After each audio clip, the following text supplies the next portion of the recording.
So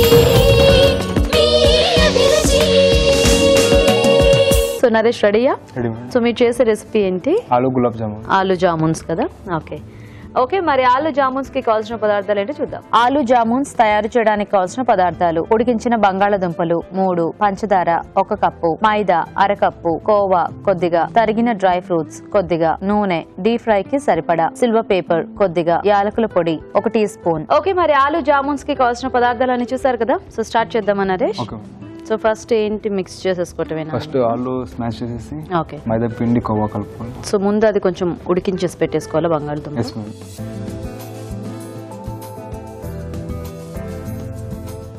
so బంగాళదుంప కొంచెం soft గా ఉడికించేసుకోవాలి. ఓకే, దీని ఇలా గడ్డలు లేకుండా బాగా కలుపుకోవాలి.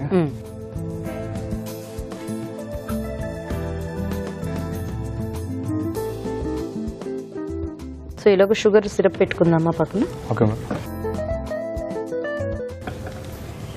షుగర్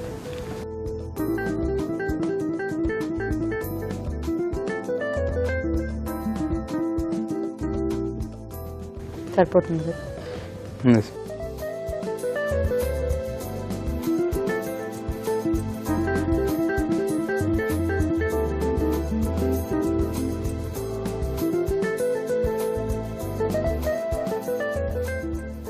సో ఆలూలో కొంచెం బైండింగ్ కి మైదా యాడ్ చేసుకోవాలి మనం. ఓ, అంటే స్టిక్కీ లేకుండా ఉండడానికి. Okay okay okay madam, soft అయిపోయింది. ఓకే, ఇప్పుడు మైదా వేసుకోవాలి. సో ఇది కూడా కాలేజ్ లో నేర్పించిన రెసిపీయేనా? ఓ, సో కొంచెం మైదా వేస్తే మనకి ఇట్లా ఫ్రై చేసేటప్పుడు కూడా ఇట్లా విడిపోకుండా ఉంటుంది కదా. సో ఆయిల్ కూడా హీట్ పెట్టేద్దామా? సో ఇది పచ్చికోవానేనా స్వీట్ కోవానా? పచ్చికోవా.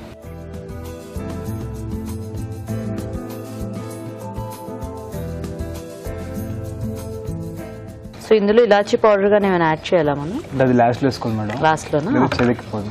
Okay okay. ఇంకా మనకి ఏమీ తడి అవసరం ఉండదేమో కదా. సో ఆ పొటాటోకున్న తడితో సరిపోతుంది. రెడీ అయిపోయింది. ఓకే, నెక్స్ట్ ఆయిల్ తోటి హ్యాండ్స్ వాష్ చేసుకోవాలి.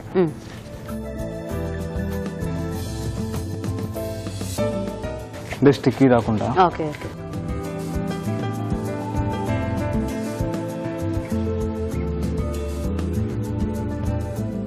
సో చేసినట్టు వేస్తుంటావా? నేను చూస్తుంటాను.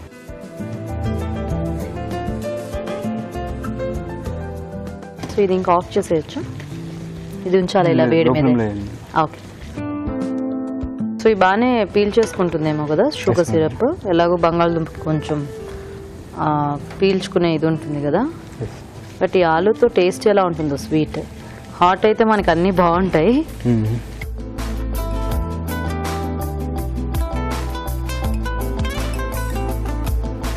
సో ఆల్రెడీ బాయిల్ పొటాటో కాబట్టి కొంచెం ఫాస్ట్గానే కలర్ వచ్చేస్తుంది కదా.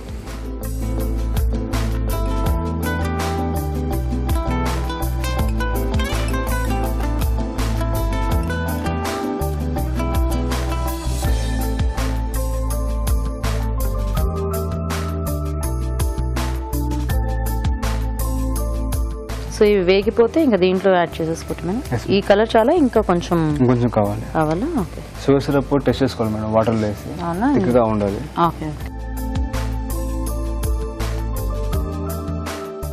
పట్టుకో.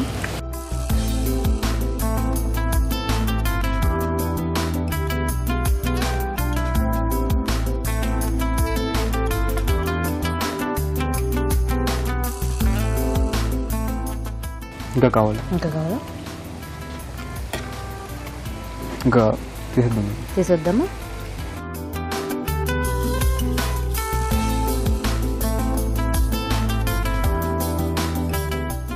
ఈ షుగర్ సిరప్ దాంట్లో వేసేసుకోవచ్చా?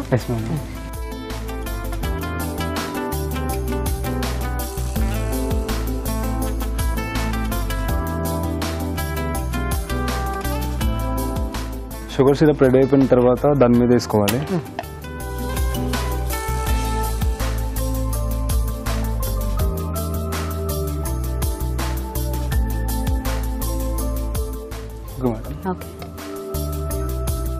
నెక్స్ట్ గార్నిష్ చేసుకున్నాం. క్యాషు, బాదం. ఓకే.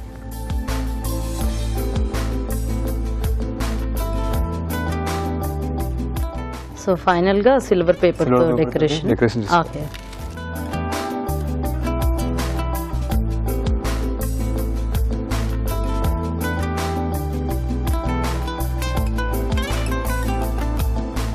So ready?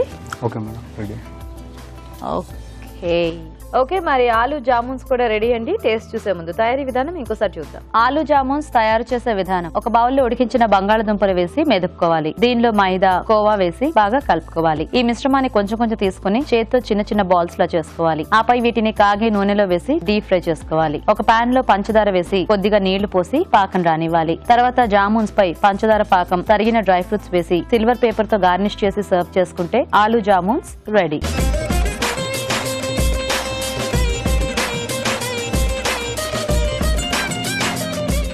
ఓకే మరి ఆలు జామున్స్ తయారీ విధానం చూసారు కదా. సో రాజ్ గారు, సో మనం రకరకాల గులాబ్ జామ్స్ చూపించాము, బట్ ఇంకో కొంచెం వెరైటీగా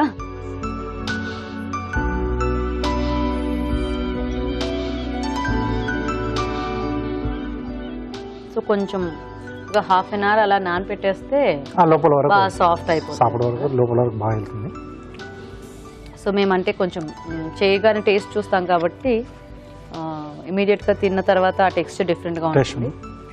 బట్ కొంచెం నానబెడితే ఆబ్వియస్లీ ఏ గులాబ్ జామున్ అంతే కదా, ఇవి కూడా కొంచెం టైం ఇస్తే సాఫ్ట్ అయిపోతాయి.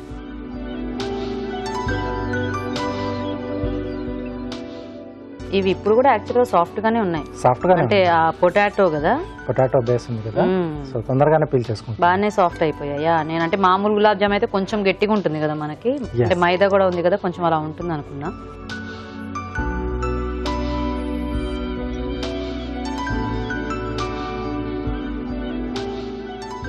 బాగుంది. పొటాటో అంటే కొంచెం ఫ్రై అయిన తర్వాత ఒక మంచి టేస్ట్ వస్తుంది. స్నాక్ ఐటమ్స్ లో ఎక్కువగా వాడుతూ ఉంటాం, డీప్ ఫ్రై చేసుకున్నాయి. అవును. సో బాగుంది వెరైటీగా. అంటే కోవా కూడా యాడ్ చేసాం కదా, సో దానివల్ల ఏంటంటే మనకి యాక్చువల్ ఒరిజినల్ గులాబ్ జామ్ లో కూడా కొంచెం కోవా యాడ్ చేస్తూ ఉంటారు. సో అలా చాలా సాఫ్ట్ గా బాగుంది నరేష్. వెరీ టేస్టీ, చాలా బాగుంది. ఐడియా కూడా బాగుంది. సో టెక్స్చర్ కూడా చాలా బాగా వచ్చింది, సాఫ్ట్ గా. అండ్ ఆ షుగర్ స్వీట్నెస్ అంతా కూడా పర్ఫెక్ట్ గా సరిపోయింది. నైస్.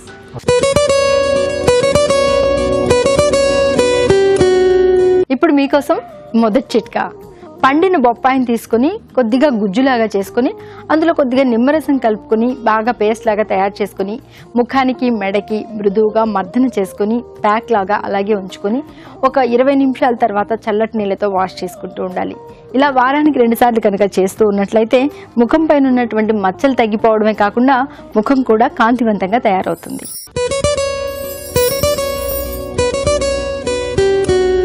మామూలుగా మనం డీప్ ఫ్రైలు చేసుకున్నప్పుడు పూరీలు, బజ్జీలు ఇలాంటివి వేసుకున్నప్పుడు ఈ పొడంతా కూడా బాండల అడుగు భాగంలో చేరడం వల్ల అది నల్లగా అయిపోయి బాండల అడుగున నల్లగా అలా కనిపిస్తూ ఉంటుంది. ఇది పోవాలి అంటే కొన్ని వెల్లుల్లి రెబ్బలు వేసి వేయించినట్లయితే ఈ వెల్లుల్లి రెబ్బలకి ఆ నల్లటి పదార్థం అంతా కూడా అంటుకుంటుంది. దాని తర్వాత ఆ నూనెని మనం వాడుకోవచ్చు.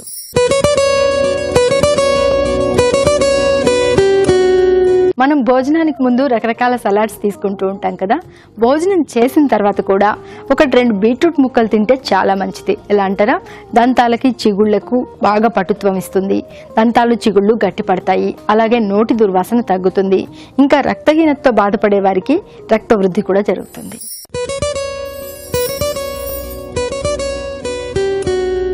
బరువును అదుపులో ఉంచుకోవడానికి ఎన్నో రకాల చిట్కాలు చెప్తూనే ఉన్నాం. వేటికవే సరికొత్తగా ఉంటున్నాయి కదా. మరో సరికొత్త చిట్కా ఏం లేదండి, జీవన సరళిలో ఎలాగూ జాగ్రత్తలు తీసుకోవాలి, తేలికపాటి వ్యాయామాలు చేయాలి, కొద్ది మొత్తంలో ఎక్కువసార్లు భోజనం తీసుకుంటూ ఉండాలి. వీటితో పాటు ఫ్రెష్ వెజిటబుల్స్, ఫ్రెష్ ఫ్రూట్స్, అలాగే పళ్ళ రసాలు కనుక మన డైట్లో భాగం చేసుకున్నట్లయితే తొందరగా బరువు తగ్గచ్చు.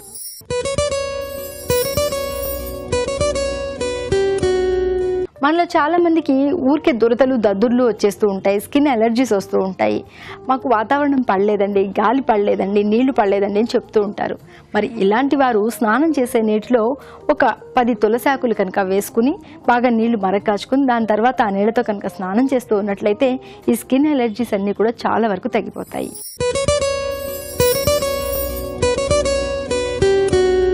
మామూలుగా పిల్లలు కబోర్డ్స్లో బుక్స్ సర్దుకున్నప్పుడు లేదా పెద్దవాళ్ళు ఇంట్లోనే పెద్ద పెద్ద లైబ్రరీ లాగా పెట్టుకుంటూ ఉంటారు.